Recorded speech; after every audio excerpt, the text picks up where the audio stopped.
کے سینئر رہنما جناب محترم بسم اللہ خان کاکڑ صاحب سے خوش کہتا ہوں.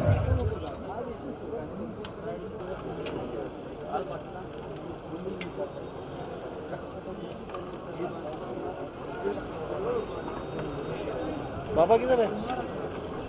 کیا نام ہے؟ شہباز وہ بھائی آپ چلا رہے ہیں اگر بھائی کل سنگا تھا پوچھو تو نزمی دوبارہ مرے گا.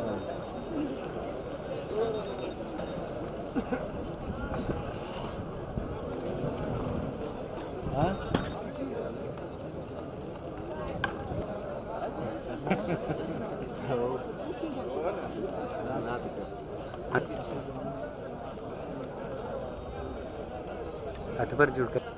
اور ضلع کوئٹہ کے صدر ولی احمد کلندرانی اطراف سے آئے ہوئے اپنے معزز مہمانوں کو خوش آمدید کہتا ہوں اور یہ کہتا چلوں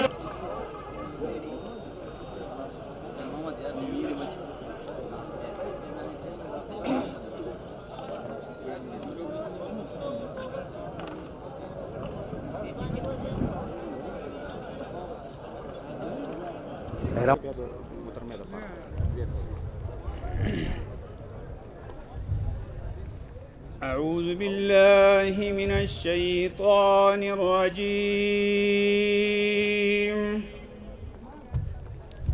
بسم الله أرأيت الذي يكذب بما يحض على طعام المسكين وويل للساهون الذين هم يراءون ويمنعون الله العظيم. محترمہ شہید کے لیے دعا. محترمہ کے لیے دعا کریں. بسم اللہ رب العالمین من لدنک رحمہ انک انت الوہاب ربنا اننا آمنا فاغفر لنا ذنوبنا وقنا عذاب النار اللهم اغفر لي حينا وميتنا وشهدنا اللهم من أحد محمد وعلى عباد الله الصالحين برحمتك کیا گیا تھا. مگر جب ہم نے وفاق میں حکومت بنائی تو ہم نے بلوچستان کے زخموں پر مرہم رکھنے عوام کو مین سٹریم میں لے آنے کے لیے معافی مانگی تھی. اور یہ صرف یہی نہیں بلکہ ہم سے جو کچھ ہو سکا ہم نے وہ کیا. آغاز حقوق بلوچستان شروع کیا. ہم نے 18ویں ترمیم کے ذریعے یہاں کے عوام کو ان کے وسائل کی مالکی کا حق دیا. ہم نے NFC ایوارڈ دے کر ان کو مالی وسائل میں زیادہ حصہ دیا. پہلے NFC ایوارڈ صرف آبادی کی بنیاد پر دیا جاتا تھا مگر ہم نے اس میں آبادی کے علاوہ دوسرے انڈیکیٹرز بھی شامل کیے تھے. ہم نے نوجوانوں کو روزگار دیا. وفاقی ملازمتوں میں ان کو کوٹا سے بھر کر ملازمتیں دی. اسکالرشپس دی گئیں تاکہ یہاں کے اسٹوڈنٹس اعلیٰ تعلیم حاصل کر سکیں. گوادر پورٹ کو سنگاپور سے واپس لے کر سی پیک کی بنیاد رکھی گئی. یہ سی پیک صدر زرداری کا ویژن تھا. اصل میں سی پیک میں سب سے زیادہ حصہ خیبر پختونخوا اور بلوچستان کو ملنا تھا. خیبر پختونخوا اور بلوچستان دہشت گردی کا سب سے زیادہ شکار رہے ہیں. خاص طور پر بلوچستان میں غیر ملکی طاقتوں نے ایک قسم کی پراکسی وار شروع کر رکھی ہیں. یہاں کے نوجوانوں کو ورگلایا جا رہا ہے. ہندوستان کی ڈائریکٹ مداخلت کے ثبوت ملے ہیں. اس کے جاسوس پکڑے گئے ہیں. فرقہ وارانہ دہشت گردی پھیلائی گئی ہیں. یہاں ہزارہ برادری، وکلا، پولیس، سیکیورٹی فورسز اس دہشت گردی کا شکار ہوئے ہیں. ساتھیوں، پورے پاکستان سے زیادہ غربت بلوچستان میں ہے. بے روزگاری یہاں پر ہے. بد امنی یہاں پر ہے. میں پوچھتا ہوں ان حکمرانوں سے کہ اگر غربت بھرے گی، لوگوں کو ان کے حقوق نہیں ملیں گے، نوجوان بے روزگار ہوں گے، تعلیم کا فقدان ہوگا، علاج کی سہولتیں نہیں ہوں گی، تو دہشت گردی کے خلاف جنگ کیسے جیتے جا سکتی ہے؟ دہشت گردی اور انتہا پسندی کے خلاف جنگ صرف فوج اور سیکیورٹی فورسز نہیں لڑتی، بلکہ یہ جنگ جیتنے کے لیے پورے ملک کے عوام کو متحد کرنا ہے. اس ملک کے عوام ہی ہیں جو اس مائنڈ سیٹ کے خلاف جنگ جیت سکتے ہیں. فوج اور سیکیورٹی فورسز تو اپنا کام کر رہے ہیں، مگر یہ حکمران اپنا کام کرنے میں مکمل طور پر ناکام ہو چکے ہیں. کہاں ہے نیشنل ایکشن پلان؟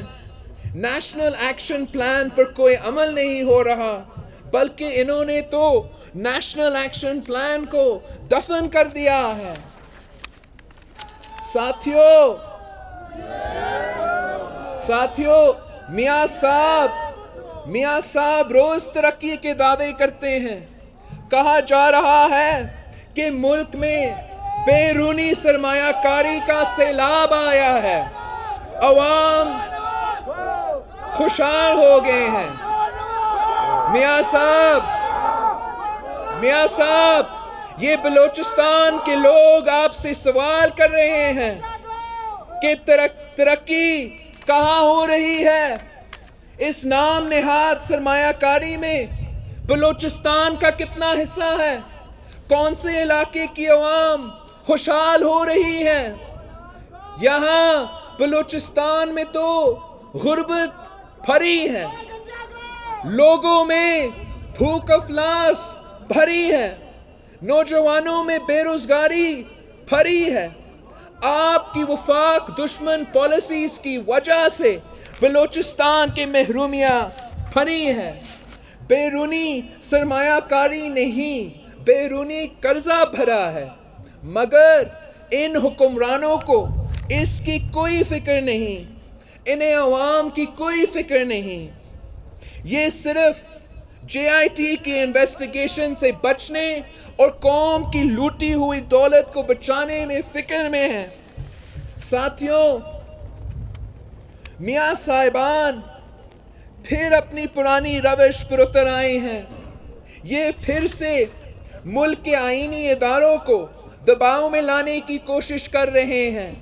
جھوٹ اور الزامات کی سیاست کی جا رہی ہے، عوام کو گمراہ اور بے وقوف بنانے کی کوشش کی جا رہی ہے. JIT میں پیشی کے بعد باہر نکل کر جو یہ باتیں کرتے ہیں، اس سے لگتا یہی ہے کہ اب یہ بکھلا گئے ہیں، اب ان کو اپنا انجام نظر آ رہا ہے. گاڈ فادر کے بعد چھوٹے ڈان فرماتے ہیں کہ 1972 میں بھٹو نے ان سے لوہا بنانے کی فیکٹری چھین لی تھی. بعد میں شہید بی بی نے 2 مرتبہ ان کا احتساب کیا تھا، اور پھر مشرف نے ان کا احتساب کیا. اور یہ سب کچھ وہ میڈیا کے سامنے پوری قوم کو سنا رہے ہیں، جھوٹ پر جھوٹ بول رہے ہیں. چھوٹے ڈان، اگر تم لوگوں میں تھوڑی سی بھی شرم ہوتی تو ڈوب مرتے، سیاست نہیں کرتے. ہاں، بھٹو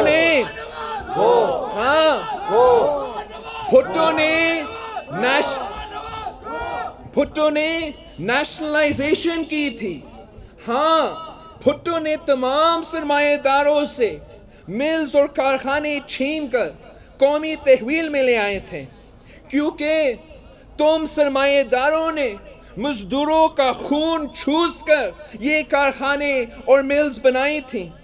ہاں، بھٹو نے جہانگیرداروں سے ان کی جہانگیر چھین کر غریب کسانوں میں بانٹی تھی.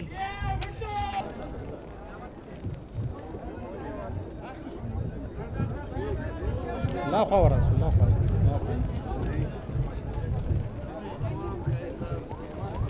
آپ کریں گے اب کس وقت ہے 38 پر ہوئی ابھی کیا ٹائم ہے ابھی 27 منٹ 22 اور 38 10 منٹ رہتے ہیں نا 10 منٹ رہتے ہیں تو آپ ان کو کہو کہ 10 منٹ کے بعد جو ہے اذان کی آواز آتی ہے ہاں ادھر آتی ہے ادھر آتی ہے نا 10 منٹ کے بعد انشاءاللہ افطار ہوگا 7:38 پر. تو آپ لوگ اپنا سیٹوں پہ تشریف رکھیں. صرف 10 منٹ کے بعد انشاءاللہ افطار ہوگا. آپ کو وہیں پہ کھانا بھی کھلایا جائے گا. اپنے اپنی سیٹوں پہ آپ کے پاس وہیں پہ افطاری کر کے اور وہیں پہ کھانے کا بھی آپ کے لیے بندوبست کیا گیا ہے. تمام ساتھیوں سے درخواست ہے کہ وہ اپنے اپنی سیٹوں پہ تشریف رکھیں.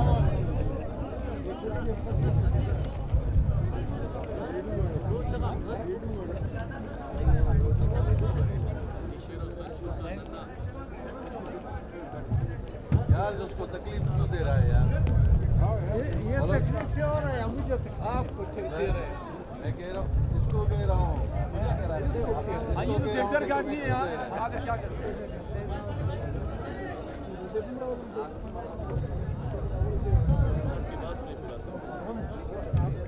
اسٹیج پہ نہ چھوڑے کسی کو ادھر رش ہو جائے گا اس طرح. اسٹیج کی طرف کوئی بھی تشریف نہ لائیں. اپنی اپنی کرسیوں پہ دعا بگوا رہا ہے